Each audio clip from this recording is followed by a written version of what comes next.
ગુજરાતનો આવાજ।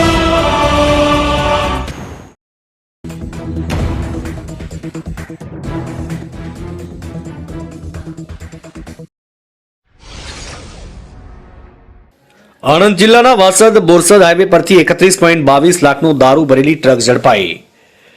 ગોવાથી રાજકોટ દારૂ મોકલવાનો હતો। ટ્રકમાં સોલારનો સામાન હોવાની બિલ્ટી રજૂ કરી ટ્રકના ડ્રાઈવર ક્લીનરની ધરપકડ। આણંદ જિલ્લાના વાસદ બોરસદ માર્ગ પર આવેલા સીએનજી પેટ્રોલ પંપ નજીક ગુરુવારે સાંજે વાસદ પોલીસે 31.22 લાખ ઉપરાંતની કિંમતનો વિદેશી દારૂનો જથ્થો ભરેલા ટ્રક કન્ટેનરને ઝડપી પાડ્યું।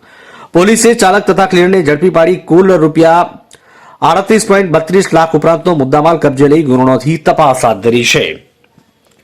એક બંધ બોડીના ટ્રક કન્ટેનરમાં મોટા પાયે વિદેશી દારૂનો જથ્થો ભરી આ કન્ટેનર વાસદ બોરસદ માર્ગ પરથી પસાર થનાર હોવાની બાતમીને વાસદ પોલીસની ટીમને મળી, જેથી પોલીસની ટીમ ગુરુવારે સાંજે વાસદ બોરસદ માર્ગ પર આવેલા સીએનજી પંપ નજીક વોચમાં ગોઠવાઈ આ દરમિયાન બાતમીદારના વર્ણન મુજબ કન્ટેનર આવી ચડતા પોલીસે તેને અટકાવ્યું હતું। પોલીસે ટ્રકના ચાલક તથા ક્લીનરની પૂછપરછ કરતા ટ્રકમાં સોલારનો સામાન ભરેલો હોવાનું જણાવી બિલ્ટી રજૂ કરી। જોકે પોલીસે શંકાના આધારે કન્ટેનરમાં દરવાજાનું સીલ તોડી અંદર તપાસ કરતા વિદેશી દારૂની પેટીઓ મળી આવી હતી। પોલીસે ટ્રક ચાલક તથા ક્લીનરના નામઠામ અંગે પૂછતા તે વિજયપાલ બિલબલરામ જાઠ અને ઇરફાન ગુલાબ હુસેન તૈલી બંને રાજસ્થાનના રહેવાસી હોવાનું જણાવ્યું હતું।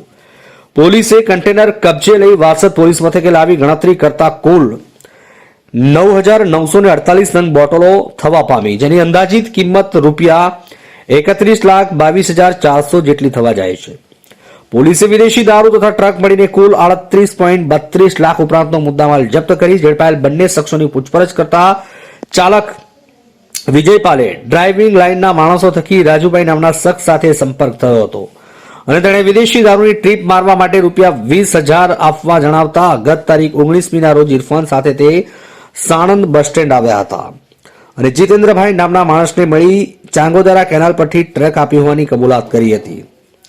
સાથે સાથે ગોવાથી વિદેશી દારૂનો જથ્થો ભરાવાનું જણાવ્યું અને તારીખ 29મે રોજ એક શખ્સે પોંડા હાઈવે નજીકથી ટ્રક લઈ ગયો અને વહેલી સવારે વિદેશી દારૂ ભરી લઈ આવી સોલાર સામાનની બિલ્ટી આપી ગયો હતો। બાદમાં બંને જણ ટ્રક લઈને રાજકોટ ડિલિવરી આપવા માટે જતા હતા ત્યારે વાસદ બોરસદ હાઈવે પર માર્ગ પર વાસદ પોલીસના હાથે ઝડપાઈ જવા પામ્યા। પોલીસે તમામ વિરુદ્ધ ગુનો નોંધીને તપાસ હાથ ધરી છે।